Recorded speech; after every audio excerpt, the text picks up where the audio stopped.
Nyt lähtee 210 Tiina Noruun ja Espanjan vesikauden Vilma Hangö Kennel Club, joka on Monteidel Kerroho. Ja oi!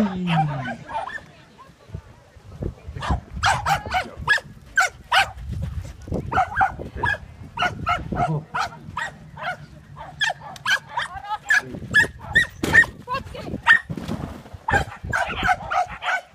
Nyt jos rupee kuulumaan sitten väsyttämään ynnä muuta, niin kannattaa mennä sitten tuonne buffetin puolelle hakemaan vähän elvyttäviä juomia ja siellä on sitä ruokaakin tarjolla tuolla ravintolassa. Muistakaa juoda paljon. Onpa hyvin. Ehtoinen vesikoira. Ai että poistui kontakti, jota jäi odottamaan ohjaa.